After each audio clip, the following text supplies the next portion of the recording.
सिद्धेभ्यः ॐ नमः सिद्धेभ्यः। करती सदा नमन की तरह, झुकती सदा चरण एकलव्य की तरह।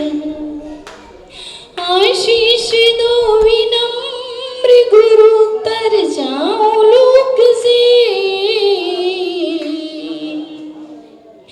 आशीष दो विनम्र गुरु तर जाऊं लोक से। ज्यों वीर ने गौतम को दिया दो उसी तरह, ज्यों वीर ने गौतम को दिया दो उसी तरह, ज्यों वीर ने गौतम को दिया दो उसी तरह। बोलिए अनंतानंद सिद्ध परमेष्ठी भगवान की। अपने दोनों हाथों को खोल करके जयकारा लगाइए। बोले देवादिदेवी खजाना श्री मुनि सुब्रत नाथ भगवान की। देवादिदेवी खजाना श्री चिंतामणि पार्श्वनाथ भगवान की। देवादिदेवी खजाना श्री महावीर भगवान की। परम पूज्य वात्सल्य रत्नाकराचार्य भगवान गुरु ऋक्षण श्री विमल सागर जी महामुनि राज की। परम पूज्य समाधि सम्राट आचार्य भगवान गुरु ऋक्षण श्री विद्यासागर जी महामुनि राज की। परम पूज्य समाधि सम्राट आचार्य भगवान गुरु ऋक्षण श्री विराग सागर जी महामुनि राज की। परम पूज्य वात्सल्य निधि भक्तामर महोदय उच्चारण आचार्य भगवान गुरु ऋक्षण श्री विनम्र सागर जी महामुनि राज की। महामुनि राज की, महामुनि राज की, अहिंसामयी विश्व धर्म की।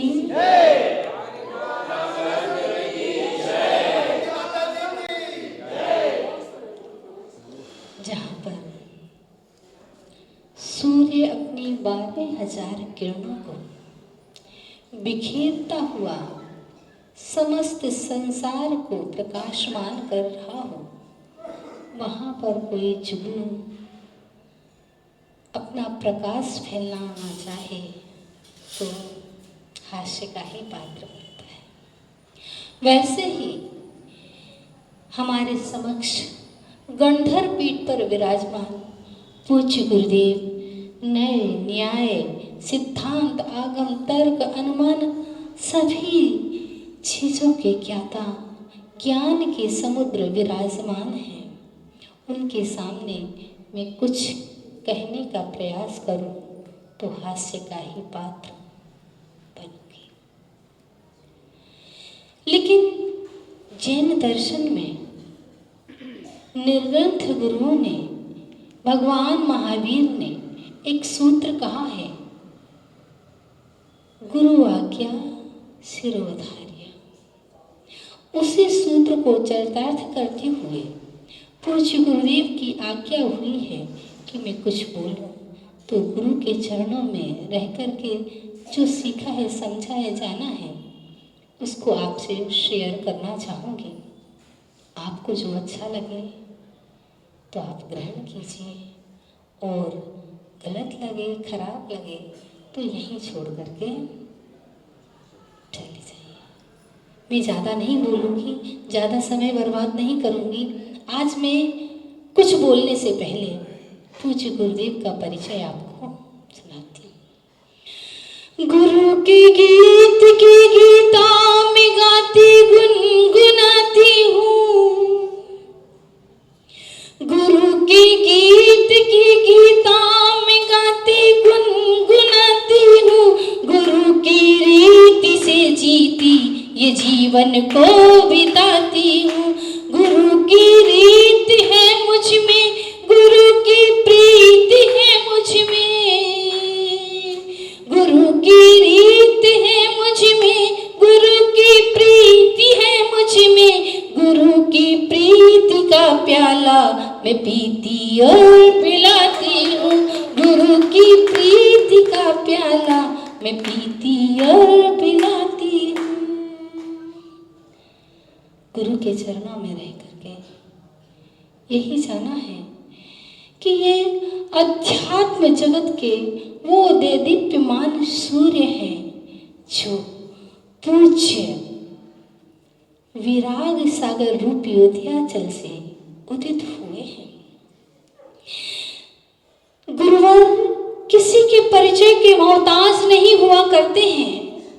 दिगंबर गुरु किसी के परिचय का मोहताज नहीं हुआ करते हैं। जिनका चेहरा ही चारित्र होता है, जिनकी वाणी ही जिनवाणी हुआ करती है, जिनकी देह ही देवालय है, जिनकी आत्मा ही परमात्मा है, पृथ्वी ही जिनका बिछौना है और दिशाएं ही जिनका अंबर है, जिनके वचन ही जिन वचन है, ज्ञान ही जिनका गहना है, संयम ही जिनका श्रृंगार है और रत्नत्रय रूपी अमूल्य रत्न जिनके पास हैं, ऐसे गुरुओं को मेरा सत सत बारंबार नमस्कार है।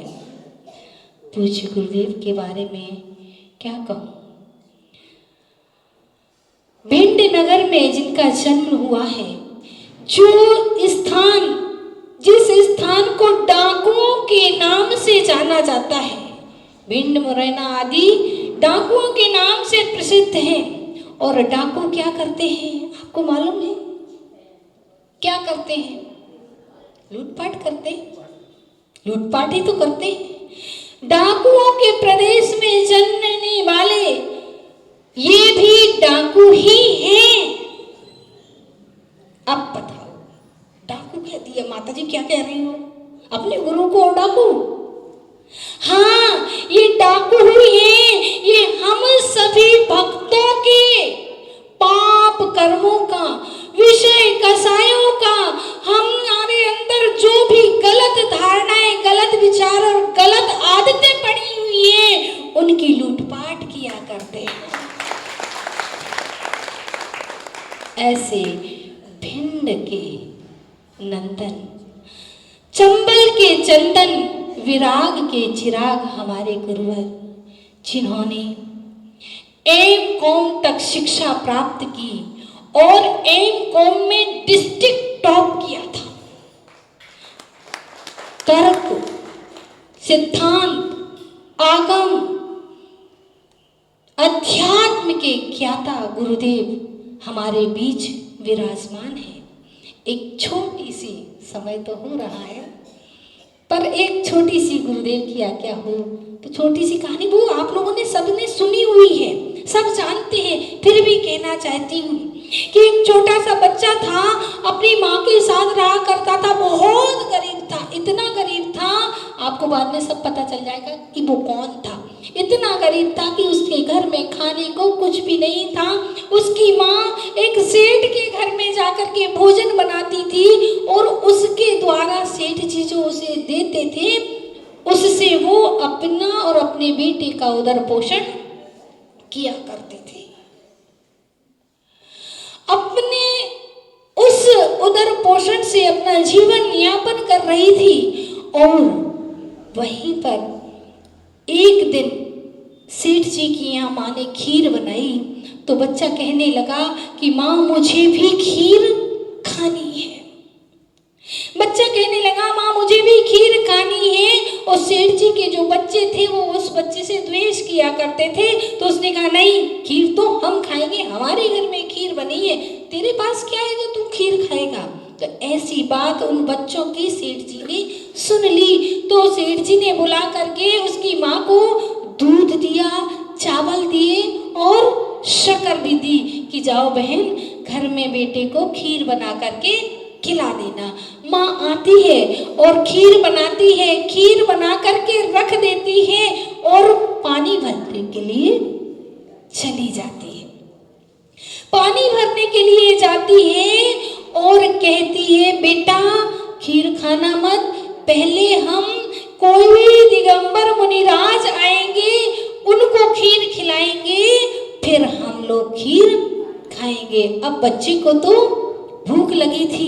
इतने में हुआ ये कि माँ पानी भरने के लिए गई, वहां वहां से एक मुनिराज, रिद्धिधारी मुनिराज चले आ रहे थे। रिद्धिधारी मुनिराज चले आ रहे थे। बच्ची ने आओ देखा ना ताओ देखा। पहले तो ये बच्चे ऐसे नहीं होते थे कि बचपन से ही जन्म लेते ही डायपर पहन के रखे आते। पहले 8 वर्ष तक तो बच्चों को वस्त्र ही नहीं पहनाए जाते थे।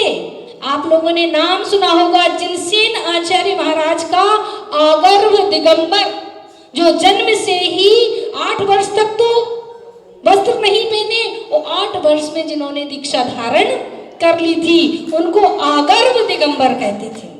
तो बच्चे ने देखा कि मुनिराज आ रहे हैं, अगर ये निकल गए, माँ तो है ही नहीं, पानी भरने के लिए गई, अगर ये निकल गए तो मुझे खीर खाने को नहीं मिलेगी। तो बच्चा कहता है महाराज रुक जाओ, माँ आ रही है, आपको खीर खिलाएगी। महाराज तो अपने चले जा रहे थे, महाराज को क्या मतलब, मुद्रा लिए, आहार की बेला थी तो चले जा रहे थे। और महाराज को रुकते नहीं देखा तो बच्चे ने पैर पकड़ लिया, महाराज रुक जाइए, आपको खीर खिलाएगी तभी माँ मुझे खीर देगी। इतने में बच्चा महाराज से बात, अब पैर पकड़ लिए तो महाराज कहाँ जा सकते हैं, उपसर्ग मान करके खड़े हो गए। इतने में माँ आती है, कुएं से जल भर करके कलश सिर पर रखे हुए होती है और मुनिराज को देखती है, बोलती है स्वामिन मन शुद्धि, वचन शुद्धि, काय शुद्धि, आहार जल शुद्ध है। और मुनिराज का पड़गाहन कर लेती है।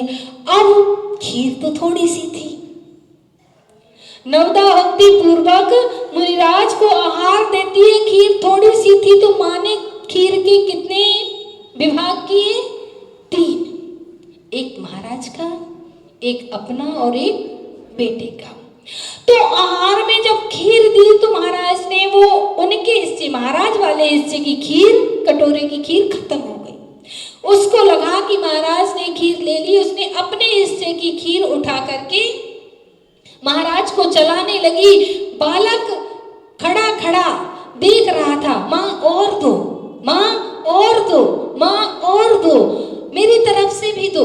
आजकल के बच्चे कहते हैं मेरी तरफ से भी, आजकल के बड़े लोग कहते हैं जो कि अच्छे खासे होते हैं और बाहर खड़े होकर के देख रहे होते, कहते एक गिलास मेरी तरफ से भी चला दो।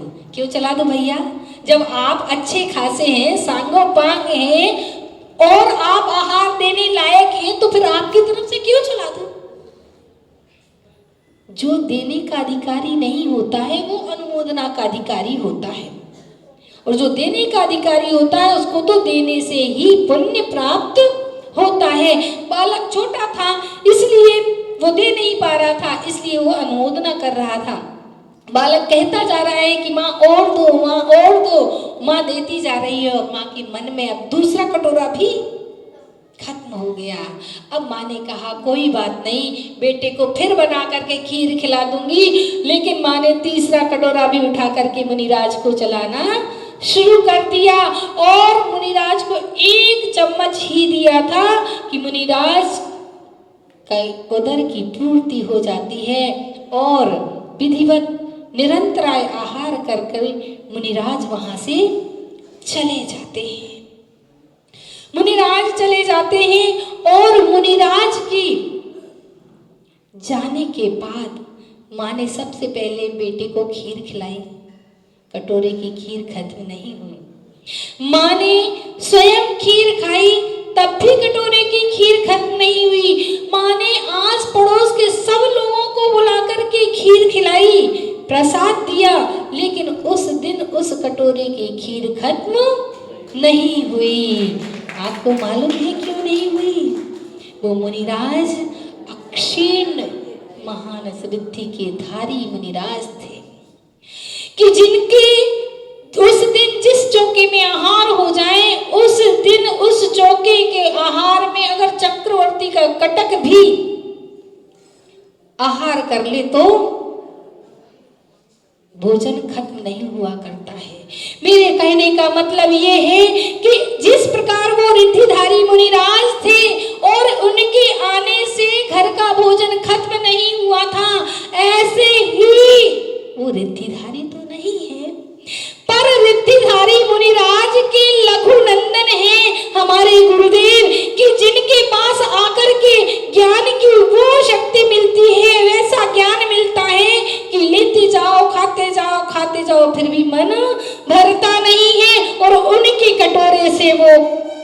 खीर, ज्ञान रूपी खीर खत्म होती नहीं है।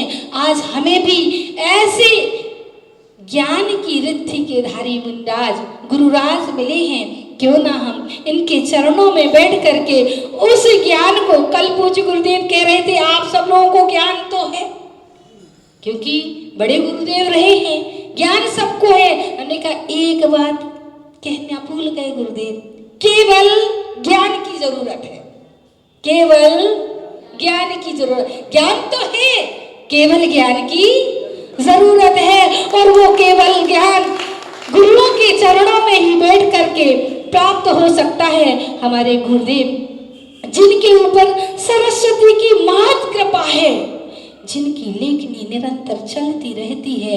अभी आपके सामने बहुत सारे ग्रंथ और पुस्तकें पूज्य गुरुदेव आप लोगों के कर कमलों में समर्पित करेंगे। एक ग्रंथ रखा हुआ है 34 स्थान दर्शन सिद्धांत प्रबोधनी टीका, जो कि पूज्य गुरुदेव ने प्राकृत में यह ग्रंथ की रचना की है। इसमें जो आप लोगों ने 24 थाना पढ़ा होगा, 24 थाना तो सबने पढ़ा है, इसमें 34 स्थान दिए हैं कि जीव कहाँ जाता है, कैसे रहता है, क्या क्या इसके सत संख्या क्षेत्र स्पर्शन काल आदि का विवरण किया है।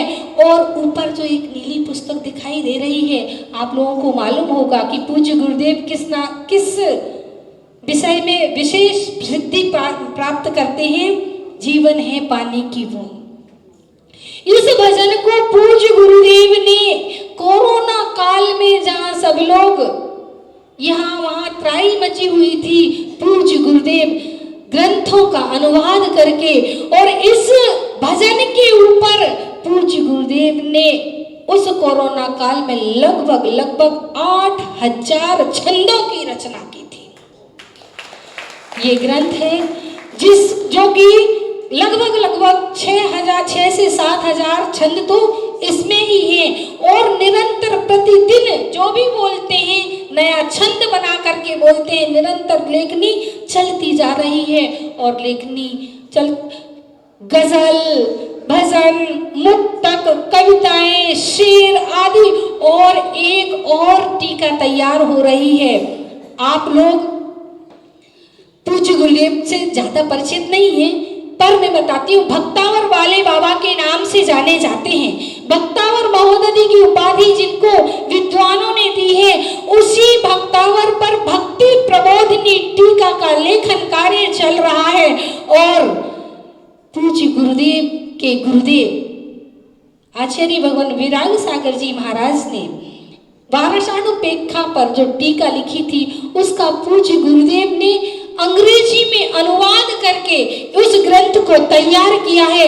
ऐसे गुरुदेव जिनको सभी भाषाओं का, हिंदी, अंग्रेजी, उर्दू और प्राकृत, संस्कृत आदि भाषाओं का विशेष ज्ञान है और जिनकी लेखनी निरंतर चलती रहती है, जिनका चिंतन निरंतर चलता रहता है। जब अपने चिंतन हम लोगों को सुनाते हैं तो हम लोग सोचते हैं हम लोग तो ऐसा सोच ही नहीं पाते हैं। और अपने चिंतनों से हम सभी लोगों की वो अपनी आत्मा की बगिया को सुसज्जित किए हुए हैं और हम लोगों को भी उसको पानी पिलाते हैं, जिससे कि हम लोगों की आत्मा की बगिया भी महकती रहती है। समय बहुत हो चुका है, पूज्य गुरुदेव को भी हमें सुनना है, बस इतना ही कहना है। हे गुरुवर, सुबह आंखें खुली मेरी तो गुरु चेहरा तुम्हारा हो, सुबह आंखें खुली मेरी तो गुरु चेहरा तुम्हारा हो, आंखें नींद में मेरी तो गुरु सपना तुम्हारा हो, आंखें नींद में मेरी तो गुरु सपना तुम्हारा हो। कहीं भी मैं रहूं पर साथ गुरुवर मेरे रहते हैं, कहीं भी मैं रहूं पर साथ गुरुवर मेरे रहते हैं। समाधि से मरण गर हो तो गुरु दामन तुम्हारा हो, समाधि से मरण जब हो तो गुरु दामन तुम्हारा हो। इन्हीं भावनाओं के साथ बोले परम पूज्य भक्तावर महोदधि चरणाचार्य भगवान गुरु 108 नम्र सागर जी महामुनि राज की, महामुनि राज की, महामुनि राज की नमोस्तु। विमल श्री माता जी की